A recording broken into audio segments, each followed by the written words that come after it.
نجوى عبد العزيز من قناة دفتر أحوالي. رأسي ما فيهوش إغراء، وبعد ما ارتحت من الرجالة ونظراتهم لقيت الستات بيتحرشوا بيا. بحب الرقص قوي ومش ناوية أعتزل غير لما أخلف.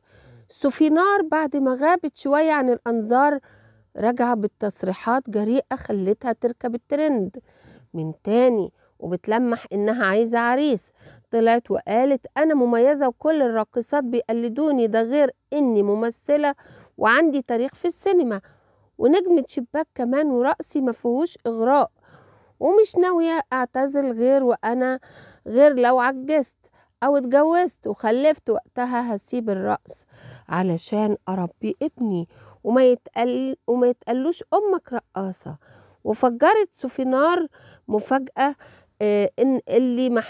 المفاجأة اللي محدش كان يتوقعها، وقالت إنها بتعاني من الستات.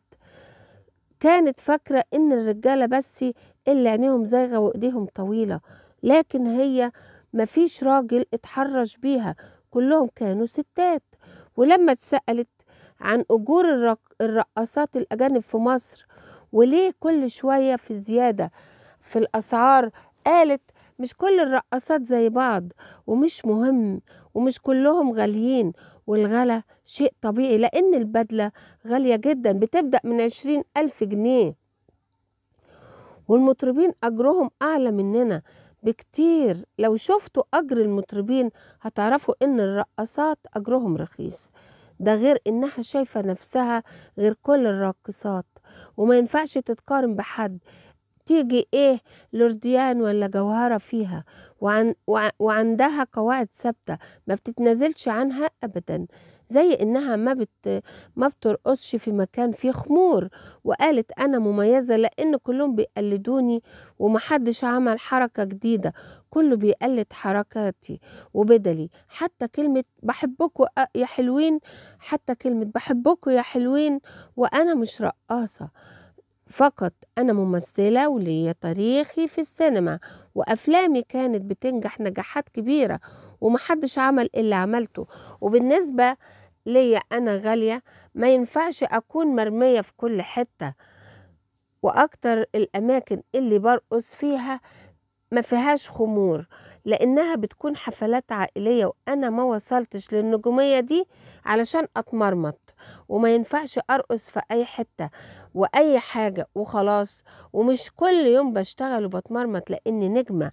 أما بقى بالنسبة للانتقادات الكتير اللي بتجيلي، فأنا حابة أقول حاجة، رقصي ما فيهوش إغراء، وخلينا نقارن بين راقصات زمان ودلوقتي ونشوف الإغراء ونشوف البدل اللي كانوا بيلبسوها من غير شرطات.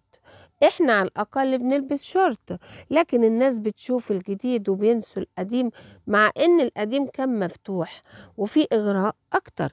ولما اتسألت ناوية تعتزلي الرقص امتى، قالت كلنا هنعتزل في يوم من الأيام وهنمشي من المسرح، لكن أنا همشي قبل ما أكبر. مش هقبل جمهوري يشوفني وأنا كبيرة في السن، مش هقبل حد يقولي انزلي من على المسرح يا حاجة. الواحدة لازم تقف على المسرح وهي حلوة حلاوة ما تقدريش تشيلي عينك منها، مش بس بترقص جامد، لازم يكون عندها كل حاجة، وشها ورقصها وكلها على بعضها علشان تطلع على المسرح. الجمهور ما يقدرش ينزل عينه من عليها، ستات ورجالة، وأنا معروف عني إن جمهوري ستات أكتر من الرجالة. معكم نجوى عبد العزيز من قناة دفتر أحوالي.